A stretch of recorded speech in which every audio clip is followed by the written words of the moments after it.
बाद जो ना अंग्रेजी पढ़ने और लिखने की जो समस्या है ना, ये पूरी तरह से खत्म होने वाली है। क्यों खत्म होने वाली है? क्योंकि देखो दोस्तों, आप जब भी अंग्रेजी को पढ़ते हो तो उसकी मात्राओं पर बिल्कुल ही ध्यान नहीं देते हो। और मात्रा की मैं बात करूँ तो वही मात्रा जिसको आपको बचपन से रटवाया गया है। कौन सी मात्रा? ए, ई, आई, ओ, यू। आप कहोगे यार, ये तो हम बचपन से इतनी बार पढ़ चुके हैं कि पढ़ते पढ़ते सुनते सुनते कान में दर्द होने लगा। अब इसको दोबारा ना तो पढ़ने की इच्छा है, ना तो सुनने की इच्छा है। तो मैं यहाँ पर यह कहना चाहता हूँ दोस्तों कि ये जो आपकी अंग्रेजी है, इसको हम हिंदी के रूप में पढ़ेंगे। हिंदी के रूप में वो कैसे पढ़ेंगे उसको आप समझिएगा। आपको बचपन से बस ये बता दिएगा कि ए, ई, आई, ओ, यू जो है ये आपका स्वर है और बाकी आपको कॉन्सोनेंट होंगे। लेकिन ये नहीं बताएगा कि आई का उच्चारण किस रूप में करना है। जैसे मैं आपको दो शब्द लिखकर बताता हूँ। एक शब्द मैं ये लिख रहा हूँ मिल्क, और दूसरा शब्द मैं लिख रहा हूँ लाइक। इन दोनों शब्दों में तो आपको कोई कंफ्यूजन नहीं होगा कि मिल्क मीन्स दूध होता है और लाइक मीन्स पसंद होता है। ये भैंस का भी दूध हो सकता है, गाय का भी दूध हो सकता है। अब यहाँ पर ध्यान दीजिएगा, यहाँ पर मिल्क में जो आई है, यहाँ पर जो मिल्क में जो आई है, इसको आपने जो मिल्क में जो आई है, आपने इसको ई की मात्रा पढ़ा, आपने इसको मिल्क पढ़ा। और लाइक में जो आई है उसको आपने आई की मात्रा पढ़ा है। इस बात को याद ध्यान दीजिएगा। आपने आपसे सवाल पूछिए कि यहाँ पर आपने ई की मात्रा बोला तो मिल्क हुआ, यहाँ पर इस आई को आपने आ की मात्रा बोला तो लाइक हुआ, आ हुआ। तो आखिर ऐसा क्यों कि आई को यहाँ पर आप ई की मात्रा के रूप में उच्चारण कर रहे हैं और उसी आई को यहाँ पर आप आ की मात्रा के रूप में उच्चारण कर रहे हैं। आखिर एक शब्द के दो दो अलग अलग उच्चारण ये कैसे संभव है? यही समस्या आती है अंग्रेजी को जो आप कभी भी पढ़ते हैं, जब आप अंग्रेजी को कभी लिखते हैं और आगे चल के ये समस्या बड़ी समस्या होती है। तो इसी समस्या को सॉल्व करेंगे, इसी चीज़ पर आज हम वीडियो बनाए हैं। अब वीडियो देखेंगे। देखिए, तो चलिए क्लास को स्टार्ट करते हैं। वीडियो अच्छा लगे तो लाइक कीजिएगा, चैनल को सब्सक्राइब कीजिएगा, चैनल को सब्सक्राइब जरूर कीजिएगा। नियम नंबर 1, आई छोटे शब्दों में आए। यदि कभी भी आई छोटे शब्दों में आए तो ई जैसा उच्चारण होगा। कहना ये चाहता हूँ दोस्तों, जब आई अकेला आता है किसी शब्द में और उसके बाद कोई व्यंजक आता है, जैसे T I, N I, L I और अंत हो जाए और अंत में ई नहीं हो, तो आई का उच्चारण हमेशा ई के रूप में करते हैं। जैसे कुछ एग्जांपल दीजिए। नियम ये कह रहा है कि जब भी कोई अंग्रेजी का शब्द छोटा हो, आई के बाद टी हो, एन हो, एल हो, तो हमेशा क्या करेंगे? इस आई को हमेशा ई की मात्रा पढ़ेंगे। और ध्यान दीजिएगा, जब शब्द का अंत हो तो शब्द के अंत में ई ना हो। जैसे कुछ एग्जांपल दीजिए। इसको हमने सिट पढ़ा, क्यों? क्योंकि आई के बाद टी है। हमने इसको बिट पढ़ा क्योंकि आई के बाद टी है। हमने इसको हिट पढ़ा क्योंकि आई के बाद टी है। यहाँ पर हमने मिल्क पढ़ा क्योंकि आई के बाद एल है और शब्द बहुत छोटा है और अंत में ई नहीं है। तो याद रखने का ट्रिक, आई अकेला हो, ई नहीं हो, तो हमेशा ई यानी छोटी ई की मात्रा बोलेंगे। नियम नंबर 2, आई के बाद कॉन्सोनेंट हो और फिर ई आए तो उसका उच्चारण हमेशा जो आई के रूप में करते हैं। यानी आई के बाद के हो, उसके बाद फिर ई हो, तो वहाँ पर आप हमेशा जो है ई का, वहाँ पर आई का हमेशा आई के रूप में उच्चारण करेंगे। जैसे देखिए, यहाँ पर आई है, लास्ट में ई है, आई है, लास्ट में ई है, आई है, लास्ट में ई है। तो इन शब्दों का उच्चारण कैसे कर रहे हैं? लाइक, आई आया, लाइक, टाइम, आई आया, बाइक, आई आया, साइड, बाइक आया, माइंड, आई आया। तो सब में आई आ रहा है, कारण क्योंकि इसमें जो है आई के बाद आई है और लास्ट में ई है, तो हमेशा आई का उच्चारण होगा। नियम नंबर 3 देखिए, जब भी किसी अंग्रेजी के शब्द में आई जी एच हो, क्या आई जी एच हो, तो हमेशा आई का उच्चारण होगा। जी एच नहीं बोले जाते, जी एच हमेशा साइलेंट होगा। जैसे आप देखिए शब्द है, इसको आप लाइट पढ़ेंगे, नाइट पढ़ेंगे, हाइट पढ़ेंगे, फाइट पढ़ेंगे। इसमें आप कैसे पढ़ रहे हैं? यह आपका क्या है?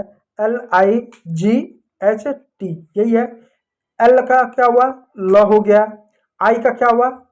आई हो गया। आ की मात्रा प्लस ई, तो आ की मात्रा ये हो गया, ये हो गया। जी और एच को नहीं पढ़ते, हमेशा जी एच हमेशा साइलेंट होता है। आई के बाद जब भी जी एच आए तो जी एच हमेशा साइलेंट होगा। ये अंग्रेजी का नियम है, ठीक है, नियम है। जैसे मैथ पढ़ते हो, मैथ का कुछ नियम होता है ना, वैसे इसका नियम है, ग्रामर का नियम है। और अंत में जो बच गया आपका टी, टी का ट हो गया तो लाइट हो गया। इसी प्रकार ये सारे शब्द बने हैं। लाइट हुआ, नाइट हुआ, हाइट हुआ, फाइट हुआ, ये सारे शब्द बने हैं।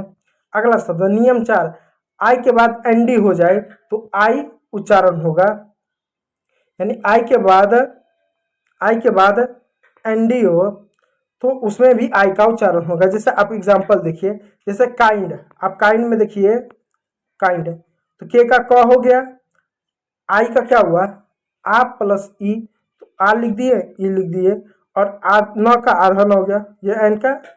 जब भी एन डी होगा तो इसमें हमेशा न जो होगा आधा होगा, जब भी एन डी होगा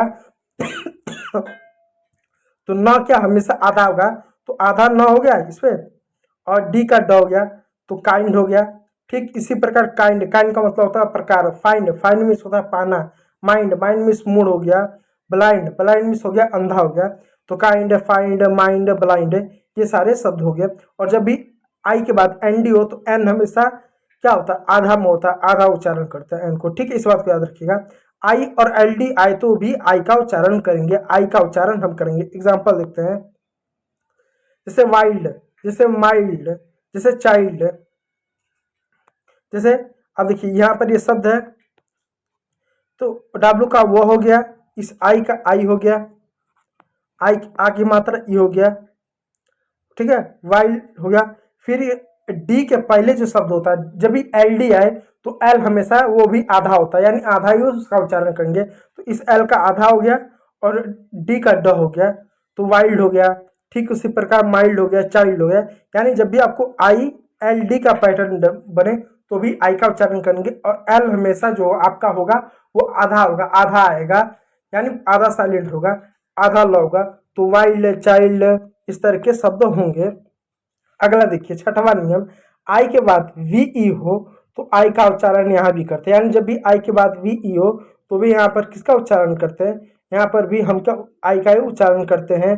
जैसे आप देख सकते होंगे, आपका 5 हो गया, या कुछ उदाहरण नहीं लिया मैंने लेकिन मैं बता दे रहा हूँ, जैसे 5 हो गया, ठीक है, तो 5 में क्या हो गया, आई के बाद वी ई है तो 5 हो गया। इस तरह के शब्द आप दे सकते हैं। अगला नियम, आई के बाद एन ई है तो भी आई का उच्चारण करेंगे।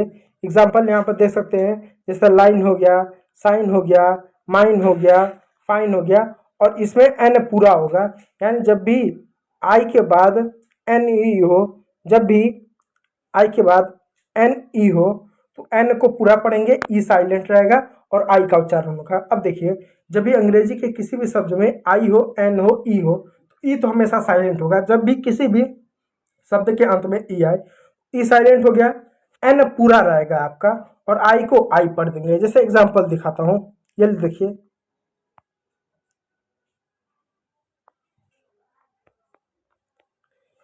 अब इसको देखिए, एल है, ये लॉ है, ये एल है, इसका लॉ हो गया, ठीक, आई है, इसका ये हो गया, ठीक है, ये हो गया। तो इसका आई का क्या, हमने आई लिखना है तो आ की मात्रा लिख दिए, ई लिख दिए, ठीक है, हो गया। उसके बाद यहाँ पर जो न हो, इस न को पूरा पढ़ेंगे क्योंकि ई साइलेंट हो जा रहा है। जब भी ई साइलेंट होगा तो पिछले वाले स्वर को वो लंबा बना देता है, इस बात का। तो यहाँ पर न पूरा होगा तो ये क्या होगा, एन का न हो गया, तो लाई ई न, आपका लाइन हुआ, ई साइलेंट रहा, ई को नहीं पढ़े। ठीक उसी प्रकार आप यहाँ पर इसको देखिए, फाइन को देखिए, फाइन शब्द है, एफ का क्या हुआ, फ हो गया, आई का क्या यही होगा, आई, आ की मात्रा उतार दिए, ई उतार दिए, ठीक है, इस बात कहते हैं, हमने इसको उतार दिया। और उसके बाद जो एन है, एन पूरा होगा क्योंकि ई है, तो यहाँ पर न लिख दिए, तो फाइन हो गया, आपका ई साइलेंट होगा क्योंकि ई शब्द के अंत में है, तो फाइन हो गया। ये इस तरह के शब्द हो गए।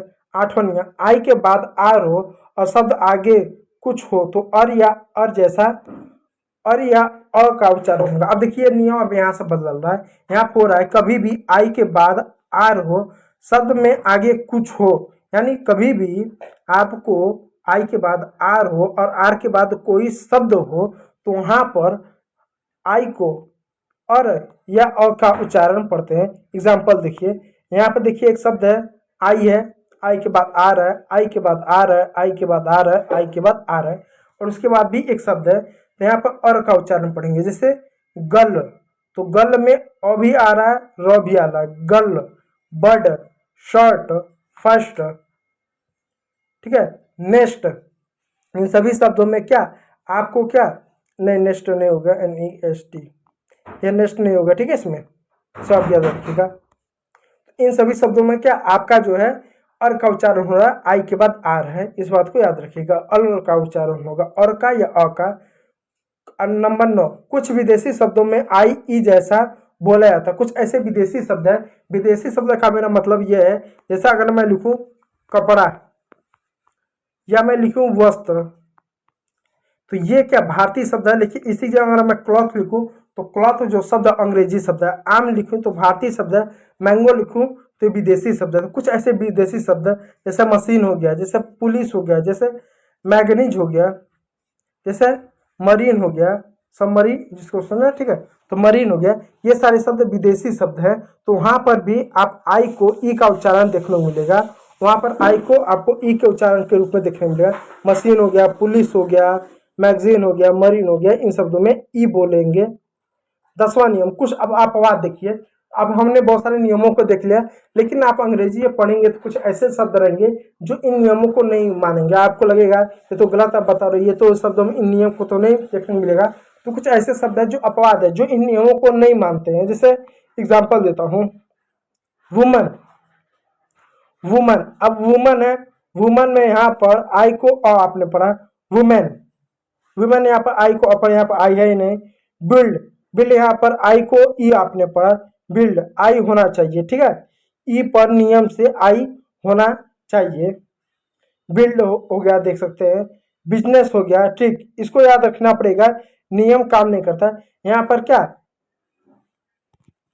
यहाँ पर ये तरह के जो नियम है, कुछ ऐसे शब्द हैं जो इन नियमों को नहीं मानते हैं, इस बात को याद रखिएगा। जैसे आप देख सकते हैं यहाँ पर शब्द है ना, इसको आप वीमन पढ़ते हैं, वुमन नहीं वीमन, इसको क्या है वीमन पढ़ते हैं। तो यहाँ पर आपने वीमन पढ़ा, तो वीमन में आपने क्या ई पढ़ा, लेकिन क्या आपको कहीं पर आई दिखा, नहीं दिखा ना, फिर भी आपने वीमन पढ़ा। यहाँ पर आपने देखिए इसको बिल्ड पढ़ा, यानी BU को आपने बिल्ड पढ़ा, बिल्ड पढ़ा, ठीक है, एक तरह से बिल्ड पढ़ा, जबकि आई को यहाँ पर ई पर पढ़े। तो ये कुछ ऐसे शब्द हैं जो अपवाद खड़ा करते, जो नियम को नहीं मानते, इन शब्दों को याद ही रखना पड़ेगा आपको। और 11वां नियम, जब आई जोर वाले हिस्से में आई स्ट्रेस से ले वो, तो आई या ई को पढ़ते हैं, आई, आई पर जोर हो तो वह साफ बोला जाता है, नहीं तो हल्का होता है। उदाहरण तौर पर आप देखिए, इनवाइट हो गया, इमेज हो गया, तो यहाँ पर इमेज में पहले हिस्से में ई आया और इनवाइट में दूसरे हिस्से में आई आया। जोर जोर से पढ़ने वाले उच्चारण बदल सकता है। कुछ ऐसे भी शब्द है जहाँ पर शब्दों को जोर से पढ़ा जाए तो वहाँ पर उच्चारण बदल सकता है। क्यों बदल सकता है, क्योंकि यहाँ देख सकते हैं, यहाँ पर इमेज है, यहाँ पर इनवाइट है, तो यहाँ पर आपने इसे जोर से पढ़ा, जबकि इसे आपने शांत से पढ़ा। क्यों, क्योंकि यहाँ पर दो शब्द मिल रहा है, एक इन शब्द मिल रहा है, एक वाइट मिल रहा है। इस तरीके से दो शब्द मिले तो दो शब्द खंडा है, जहाँ पर दो शब्द खंडा है वहाँ पर चीज़ों को जोर से बोलते हैं। और इमेज में सिंगल शब्द आ रहा है, केवल सिंगल शब्द, दो शब्द कहाँ दिख रहा है, इसमें दो शब्द दिख रहा है। तो जहाँ पर दो शब्द आपको दिखे वहाँ पर बड़ा उच्चारण होगा, और जहाँ पर सिंगल शब्द के सिंगल शब्द खंड हो वहाँ पर क्या आपको छोटा उच्चारण देखने को मिलेगा। ये भी चीज़ आपको याद करना पड़ेगा, ये भी किसी नियम से नहीं चलता। तो कुल मिला जुलाकर 11वां नियम और जो 10वां नियम है, इसमें आपको चीज़ों को रखना पड़ेगा, क्योंकि ये अपवाद हैं, ये नियम का पालन नहीं करते हैं, तो रखना इन सभी चीज़ों को पड़ेगा। तो उम्मीद करूंगा ये वीडियो आपको अच्छा लगा और वीडियो आप में जो चीज़ें बताएं वो समझ में आया होगा। और PDF यदि आप चाहते हैं इसका, तो आप हमारे Telegram channel Omkar Maurya classes उसको ज्वाइन करें। वीडियो अच्छा लगा तो लाइक कीजिएगा, चैनल को सब्सक्राइब कीजिएगा। वीडियो देखने के लिए बहुत बहुत धन्यवाद।